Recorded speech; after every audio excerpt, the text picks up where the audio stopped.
case goes through and you end up getting convicted. And tell us about the sentencing and the rules on this, and I guess how it ended up. Okay, well, basically, another way that I felt that I was wronged by the system was that, like, the fact that I was a child, the fact that I was 14, the fact that I was an 8th grader, the fact that, you know, my mom was a school teacher and was doing her best to provide me with a good life, the fact that I had never been in juvenile, had never committed a crime before, none of these things was ever borne out during the whole entire time that I was facing this charge. The fact that I was a child couldn't be factored in. So I went to trial as if I was a 40 or 50-year-old man or a 30-year-old man or a career criminal. I mean, like, who I was never borne out. And so that was one of the things that I really recall Jennifer saying to me when I first met her, was that I read through your entire case and I don't know who you are. I can't see who you are. And so, like, at 14, I was lost like that. And so when after conviction, doing sentencing, the judge couldn't factor in who I was. So at that time, doing sentencing, when I finally had the opportunity to speak, I told the judge, you know, I told my lawyer I was innocent. I gave him all the information that he could use to try to find out, you know, what really happened, the people that was out there that I remember that was there, etc. He didn't go and he didn't go and investigate many of these people. He hasn't talked to many of them. He didn't call any of my witnesses at trial. I wanted to testify. He wouldn't allow me to testify, you know, and I told the judge all these things. I told him about how, you know, I was a Boy Scout and a part of all these different programs, the Matthew Dickey's Boys Club, and I played sports and I did all these things, went to church, etc. And I mean, like, he heard it all, but he had to tell me, like, it was nothing he could do. He couldn't factor in any of those things. There are only 2 penalties for first-degree murder, and that's the death penalty or life without parole in our state. And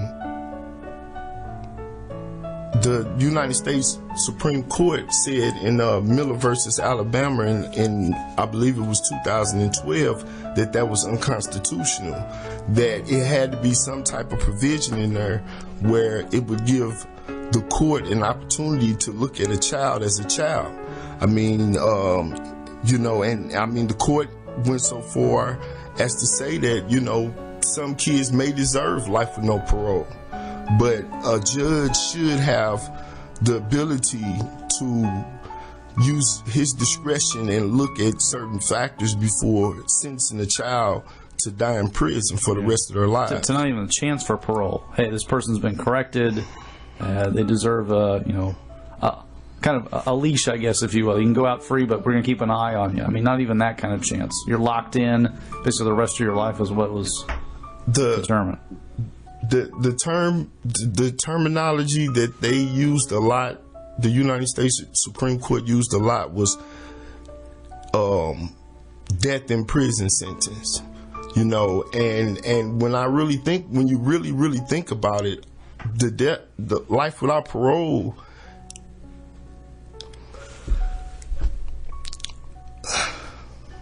it's almost equivalent almost to the death penalty.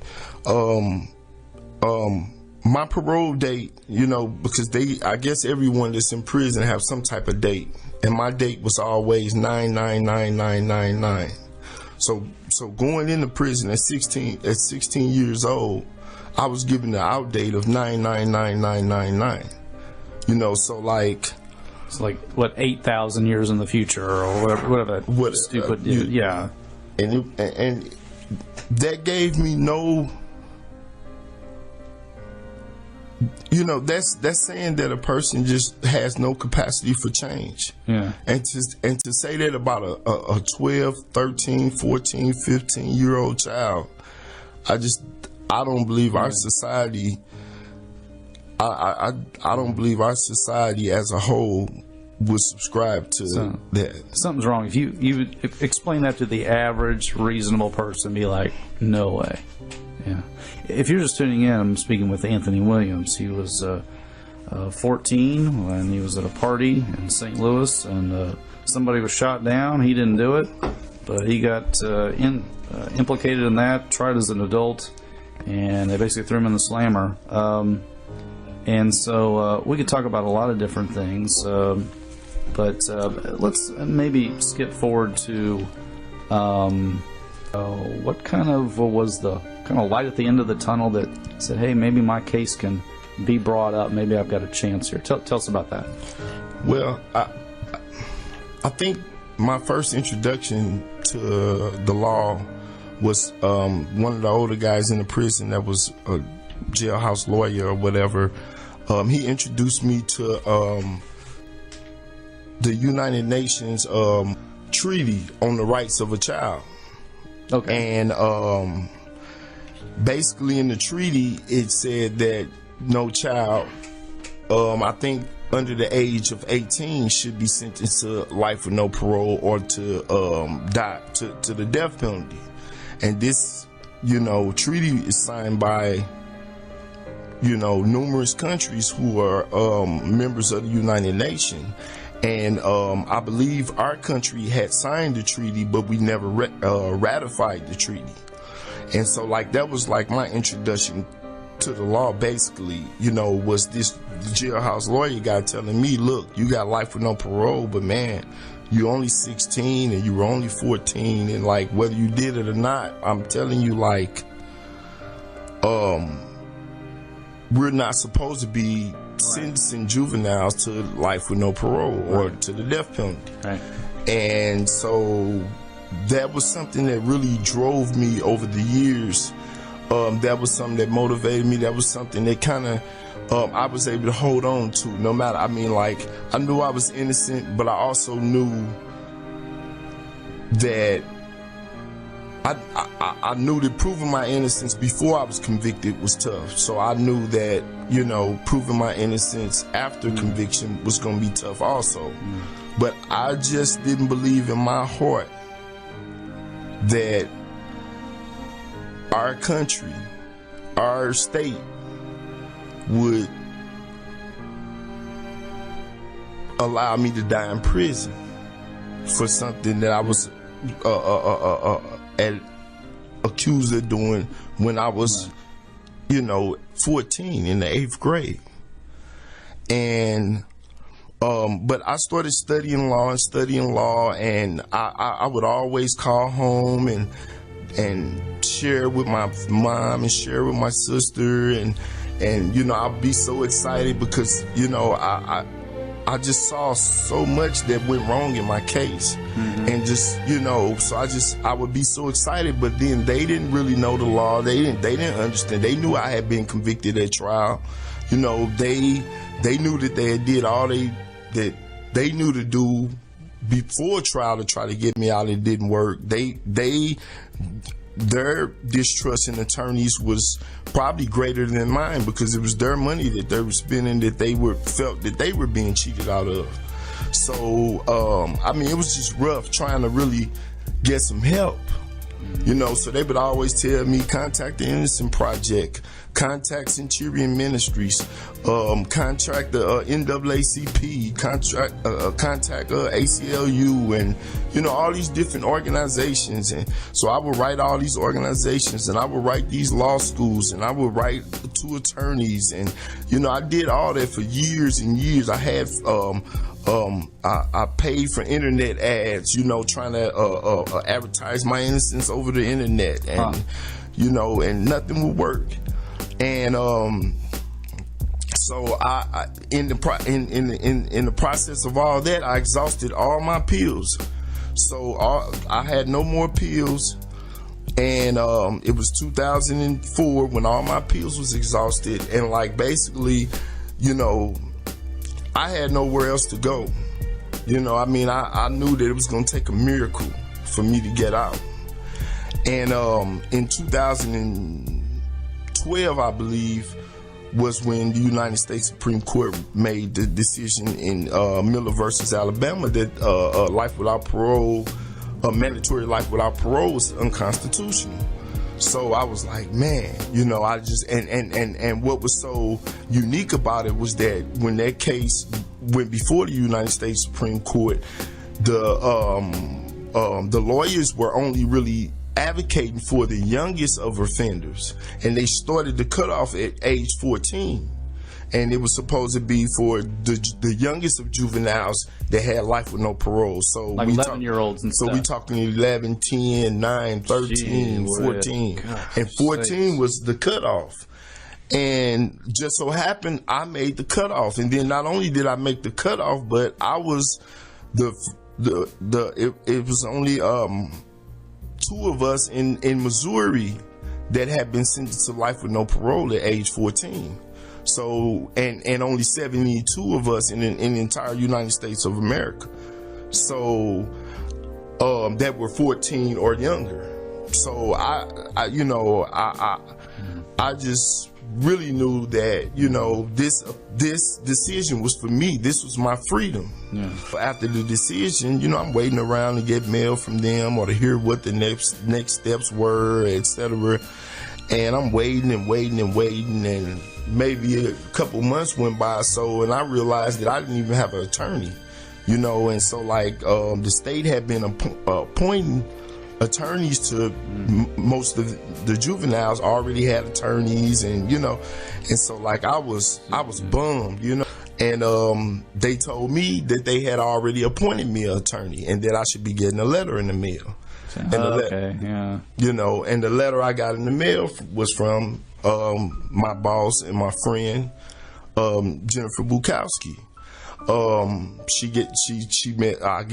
got the letter. She sent me a very extensive letter, you know, basically let me know that she had already investigated my case. She already believed in my innocence, and that she wanted to just come down and meet me and implore me to allow her to represent me. So, like, I had never really had a lawyer talk with me in the way that Jennifer talked to me. Like, she came to the prison, and she's this really little lady, and, you know, looking pretty. You know, I hadn't seen a lady that pretty, you know. But I'm like, you know, and she come in, and she had my whole file. I mean, like, I don't even know how she was able to drag it in the door. I mean, like, she had 20 years worth of paperwork with her, you know, and hauled it in.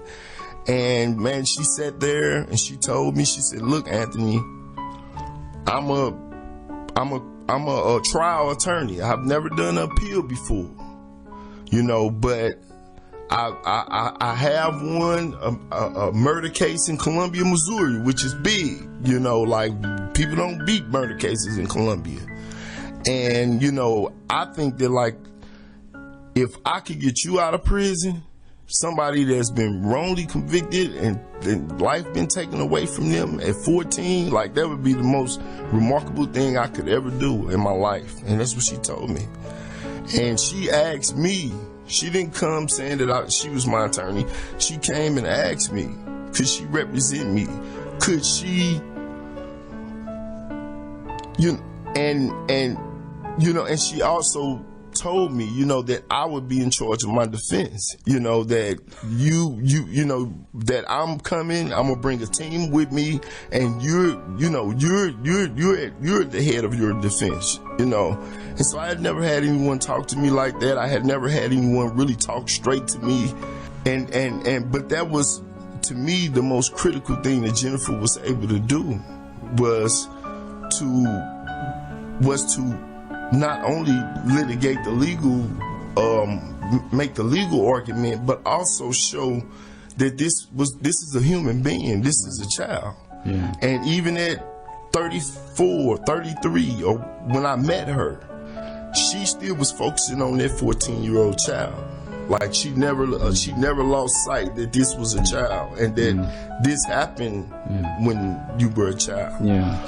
Jennifer was able to get me out of prison. I never pled guilty. My sentence was basically I was released up under an unconstitutional sentence. That's great. And that's how I ultimately came home. When did you get released? What was the date? I was released July 3rd. The day before 4th of July. And, last year, 2014 then? 2014. That's your Independence Day, I guess. That's my Independence Day, and set up your own fireworks or whatever on that day, huh? That's Jennifer's favorite day. You know, 4th of July, and I was able to come home on her day. And what have you noticed? I guess being out of prison now. I mean, what struck you? Oh wow. One of the main things that struck me actually when coming home out of prison was that of how many people out here who truly believe in freedom and who truly believe in what we believe in as Americans, and who are out here daily fighting in many different ways, you know, to better our world and better our society and better our communities. When you're in prison, everything is dark in there. You think everybody is against you. You think your family abandoned you. You distrust attorneys. You distrust the system. And but what coming out here and just seeing how, you know, it's people like Jennifer Bukowski, it's people like you donating your time to make this world a greater place. Like, that's what motivates me, and that's the type of person I'm trying to be, and those are the type of people I'm trying to associate myself with. And I can imagine you are personally motivated to help these. So you've been there, done that. Yes, sir. I sure am. You do some advocacy too. You're in D.C. We got like 2 minutes, so I'm kind of. Well, yeah. Recently, I was in D.C. I'm affiliated with an organization called ICAN, Incarcerated Children's Advocacy Network. Yeah. And ICAN advocates for fair sentencing of youth. We believe no child is born bad. We believe children can change. We were up there in Washington, D.C., campaigning with the different political legislators around the country, asking them to support this federal legislation, a federal crime bill that is going to end juvenile life without parole on a federal level completely. We got very good reviews from our legislators here in Missouri. We're excited about it. We believe that we can get some things done here on the state level, reforming the juvenile laws and the juvenile justice system. So to get rid of the law that did you wrong in the nation, that's got to put a smile on your face, man.